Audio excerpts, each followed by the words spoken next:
नमस्कार, मैं सरला रावत शाह। आप देख रहे हैं पब्लिक एक्सप्रेस न्यूज। स्वागत है आप सभी का। बिहार में गठबंधन को लेकर तो सस्पेंस बना ही हुआ था कि आखिर किस तरह से बिहार में आने वाले लोकसभा चुनाव में सीट शेयरिंग होगी, लेकिन अब वहां की जो मौजूदा सरकार है उसको लेकर भी सस्पेंस जो है, विवाद जो है वो लगातार बढ़ता जा रहा है। इस वक्त पूरे देश में बिहार की राजनीति पर सभी की नजर है, क्योंकि सीट शेयरिंग को लेकर बिहार पहले से ही चर्चाओं में है।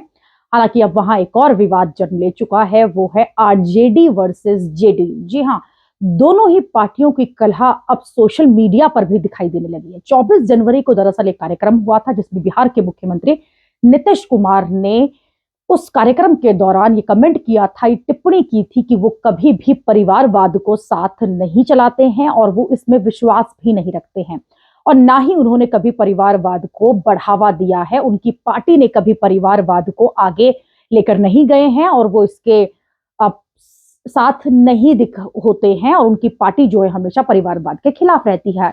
जैसे ही ये बाइट उनकी तरफ से दी गई है, ये टिप्पणी उनकी तरफ से दी गई है, उसके बाद से ही लगातार ये अब राजनीति से इसे जोड़ते हुए देखा जा रहा था कि क्या किसी तरह से आरजेडी से कलह चल रही है, आरजेडी से कोई डिस्प्यूट हुआ है, जो खुले मंच से वो परिवारवाद को लेकर बात करते हुए दिखाई दे रहे थे। और ठीक उसके अगले दिन ही हमने देखा कि किस तरह से गुरुवार को सुबह सुबह ही ट्विटर पर लालू प्रसाद यादव की बेटी रोहिणी आचार्य ने कुछ ट्वीट किए और कुछ मिनटों बाद ही इन ट्वीट्स को डिलीट भी कर दिया।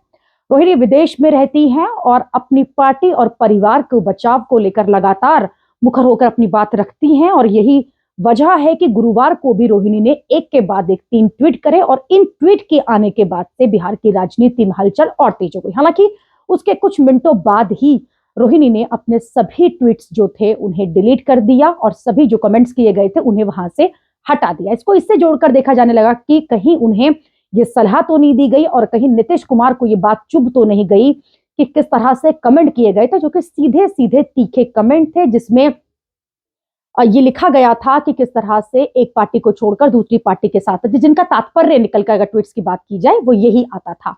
रोहिणी ने हालांकि ट्वीट्स तो हटा ली, लेकिन उसके बाद से राजनीति जो है बिहार की, उसकी चर्चाएं बढ़ गई, उसकी चर्चाएं गर्म हो गई, और अब आरजेडी वर्सेस जेडीयू साफ तौर पर दिखाई दे रहा है। अगर ऐसा होता है तो इसका सीधा सीधा फायदा बीजेपी को होगा आने वाले लोकसभा चुनाव में भी। हालांकि बीजेपी से जब से अलग नीतीश कुमार हुए हैं तब भी लगातार बीजेपी ये कहती रही है कि जब भी नीतीश कुमार एनडीए में शामिल होंगे उन्हें शामिल किया जाएगा। लेकिन फिर बात वहीं आती है कि एक तरफ गठबंधन में शामिल होते हैं नीतीश कुमार, एक तरफ लालू प्रसाद यादव की पार्टी के साथ चल रहे हैं, और दूसरी तरफ इस तरह से जो अब विवाद जो है वो लगातार बढ़ते जा रहे हैं। तो आने वाले चुनाव में क्या एक बार फिर वो बीजेपी का दामन थामेंगे, क्या एक बार फिर एनडीए के साथ होकर चलेंगे? अभी के लिए इतना ही। अगली खबर में आपसे फिर होगी मुलाकात। देश और दुनिया की खबरों के लिए आप देखते रहिए, आप जुड़े रहिए पब्लिक एक्सप्रेस न्यूज के साथ। धन्यवाद।